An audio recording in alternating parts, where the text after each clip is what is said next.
तुमच्या आमच्या गोष्टीमध्ये ही गोष्ट आहे, खरा शिष्य कोण.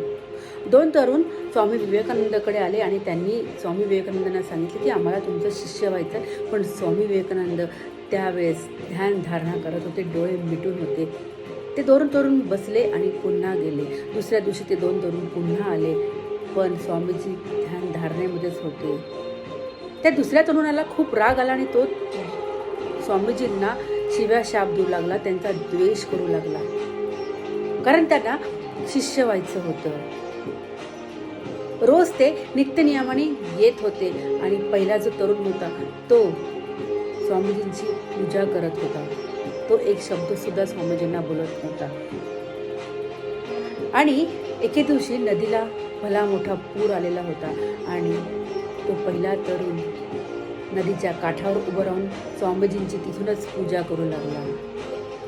पण हा जो दोष देणारा व्यक्ती होता, वाईट साईड बोलणारा व्यक्ती होता, तो नदी पार करून स्वामीजींना भेटायला गेला. स्वामीजींना बघितलं. स्वामीजी ध्यानधारणा करत होते आणि त्यांनी स्वामीजींना सांगितलं की मला तुमचं शिष्य व्हायचं आहे. स्वामीजी ध्यान करत होते. ते पुन्हा परत आला.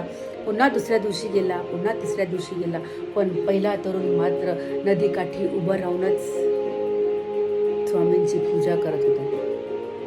जेव्हा पूर ओसरलं तेव्हा हे दोन्ही तरुण स्वामीजींकडे गेले आणि स्वामींना त्याने सांगितलं की आम्हाला तुमचं शिष्य व्हायचं आहे. तेव्हा स्वामी विवेकानंदांनी डोळे उघडले आणि जो दोष देत होता, जो वाईट साईड बोलत होता, त्याला त्यांनी आपले शिष्य केले. ते यासाठी की किती जरी संकट आले तरी हा व्यक्ती, हा तरुण माझ्याजवळ येऊन मला त्यांनी सांगितलं की मला तुमचं शिष्य व्हायचं आहे. हाच माझा खरा शिष्य, की न घाबरता न डगमगता तो माझ्याजवळ येऊन पोहोचला.